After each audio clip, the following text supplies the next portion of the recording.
que foi o período renascentista ou o chamado Renascimento? Quando nós pensamos nessa questão, não existe muitas vezes um consenso exato sobre esse período. Muitos comentadores e estudiosos colocam que o período renascentista ele começa mais ou menos ali no final do século XIV e vai se estendendo até o século XVI. Outros preferem especificar apenas mais o século XVI. E, de fato, foi um período extremamente importante na nossa história no mundo ocidental, principalmente ali, o Renascimento no contexto italiano. Quando nós pegamos ali vários autores desse período, dependendo da época, ou seja, se levarmos em consideração, repito, final do século XIV, começo do século XV, você vai ter a figura de Dante Alighieri, você vai ter a figura de Nicolau de Cusa, como também mais para frente depois, Giordano Bruno, Maquiavel e tantos outros. Isso para não falar da própria escolástica barroca que vai se desenvolvendo aí, o próprio pensamento cristão que também vai se desenvolver aí. Então, o período renascentista, ele é muito conhecido, ou seja, quando se fala em renascimento, é muito comum ressaltar a ideia da necessidade, ou da intenção que os renascentistas tinham de retomar em profundidade a cultura greco-romana. Pegar ali muitos elementos, advindos da Grécia, de Roma, seja pontos e elementos do pensamento de Platão, de Aristóteles. Ora, na realidade, a coisa não é tão simples assim, porque muitas vezes nós temos ali justamente essa ideia de que é necessário retomar e revigorar a cultura greco-romana, que teria sido totalmente esquecida, abandonada e desprezada pelos medievais.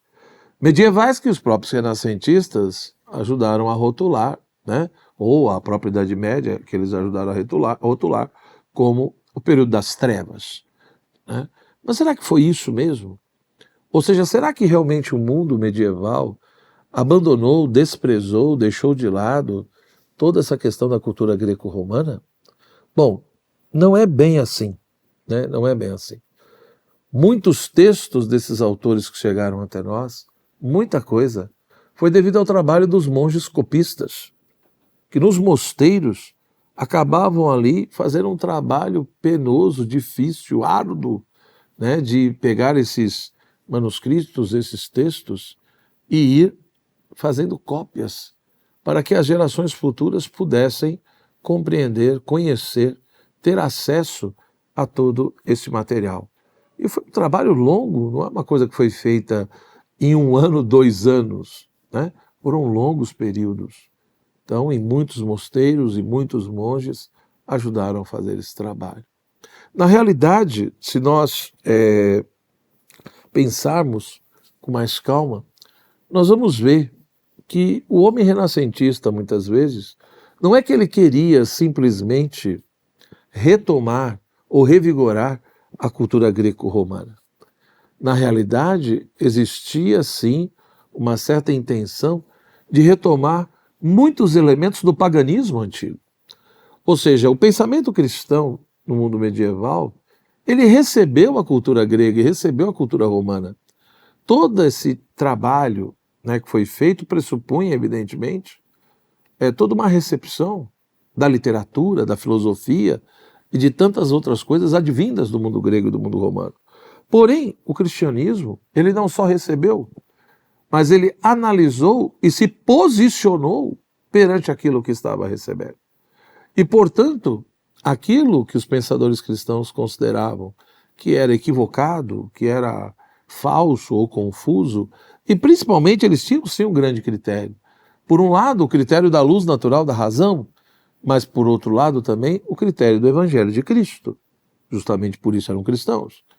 E, portanto, a partir desse prisma, né, tendo como critério não só a questão da razão ou critérios lógicos, né, e ligados à inteligência, mas também esse critério, repito, religioso. Essa coisa de que tem a revelação feita por Deus, cujo ápice é em Cristo, né, aquilo que eu tenho nas Escrituras, no Evangelho de Cristo.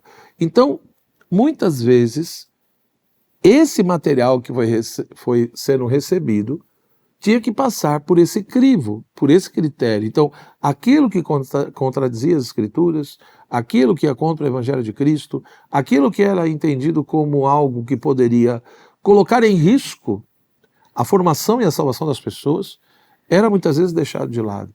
Não era tão valorizado. E procurava-se, portanto, valorizar e ressaltar aquilo que realmente era verdadeiro, era bom e poderia produzir bons frutos. Esse foi o trabalho que foi feito. Porém, no contexto renascentista, parece que tem vários pensadores e autores que não concordam com isso.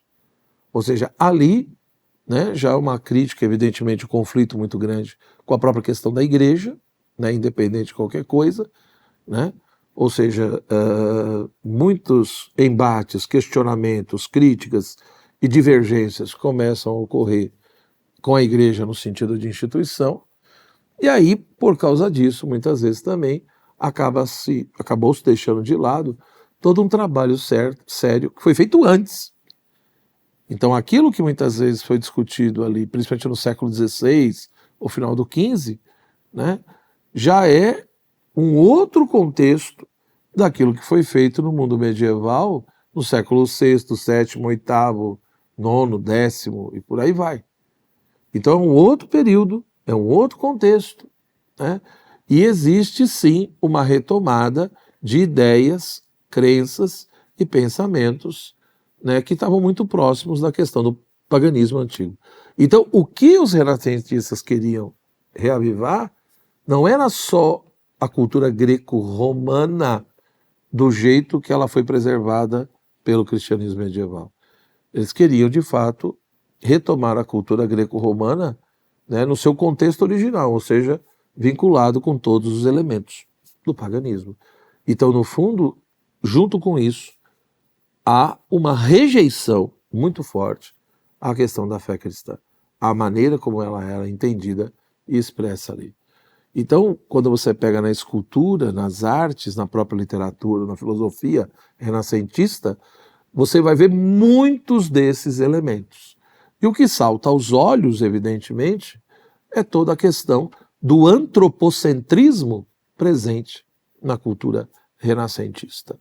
Então, se no contexto medieval, né, havia uma preocupação, uma valorização muito grande da questão do divino, do sagrado, no sentido de que é apenas a partir de Deus que nós conseguimos entender as coisas e, portanto, as questões religiosas são fundamentais, etc. No contexto renascentista, o homem é colocado no centro. Os problemas humanos e as questões humanas são colocadas no centro. Alguns até defendem a ideia de que isso aconteceu e inevitavelmente iria acontecer porque no mundo medieval teria ocorrido, né, um desprezo muito grande pela realidade humana. Isso não corresponde à realidade. Ou seja, por mais que o homem medieval ou a cultura medieval ela era bastante teocêntrica no sentido de colocar Deus em primeiro lugar, as questões religiosas em primeiro lugar, a própria busca por Deus ela era feita o quê? A partir da realidade humana. E não tem como ser de outra forma. Então, o mundo medieval, se você pega vários autores ali, todos vão entender que você parte da realidade criada, você parte do mundo humano, e a partir disso você vai tentando se aproximar de Deus. Eu digo isso pela via da filosofia, né? Ou você parte do dado revelado, da própria questão da fé, da revelação, e aí vai tentando compreender aquilo que Deus revelou. Mas usando muitas vezes o quê? Toda a inteligência, uma linguagem humana, que é o que nós temos. Então, essa história de que o mundo humano e as questões humanas foi totalmente desprezado, não sei se corresponde à realidade. Mas, enfim, alguns defendem isso. E aí, de fato, colocando o homem no centro, né, os problemas humanos sendo a preocupação principal, isso muda muita coisa, né? É a ideia de que realmente, né, enfim, igreja e Estado são realidades que tem que se separar, uma coisa é o sagrado, outra coisa é o profano, né? A própria questão da ideia de secularização, isso vai se estabelecendo. Então, aquilo que foi ganhando muita força no século XVII, no século XVIII, na realidade, tudo isso, né, foi surgindo ali no final da Idade Média, entendeu? E no começo da Renascença, ou seja, no final do século XIV e o próprio século XV, século XVI, vai acentuar muito esses questionamentos. Então a filosofia renascentista, ou o período do Renascimento, é justamente isso. É essa fase aonde, né, o ser humano, as questões humanas e os problemas humanos são colocados ali no centro, em primeiro lugar, né? E a filosofia, ela passa a girar muito em torno dessa realidade. Então, a própria modo de compreender a realidade, a própria filosofia política, a própria ética, né, muita coisa vai mudando nesse sentido. Mas, ao mesmo tempo, a gente vê muitas retomadas, muitos elementos reavivados do paganismo antigo. Giordano Bruno, por exemplo, é bem claro isso, ou seja, você tem, por um lado, coisas que é própria do século XVI ali, né, toda essa valorização, enfim, da inteligência, do conhecimento, mas ao mesmo tempo muitos elementos vindo num certo tipo de ocultismo, por exemplo, ou de panteísmo, ou de crenças advindas do antigo paganismo. Maquiavel, por exemplo, a maneira como ele vê a política e o governante é bem diferente da figura do príncipe virtuoso defendido e ensinado no mundo medieval. Então o período renascentista vai ser uma época extremamente importante, fundamental, para que a gente compreenda, né, a cultura moderna, para que a gente compreenda a filosofia moderna, ou o próprio conceito de modernidade que vai se estabelecer depois, né? Então, mas falar de renascimento é falar desse período. Evidentemente que existiram outros renascimentos na história humana, né? A palavra renascimento também aparece no mundo antigo, aparece no mundo medieval, mas geralmente, quando se fala de filosofia renascentista ou do renascimento, está se falando geralmente desse período e com essas características que eu salientei aqui. Se gostou, deixe a sua curtida, compartilhe o vídeo e, como sempre digo, estude. Vale a pena. Ignorância não é uma boa opção. Abraço.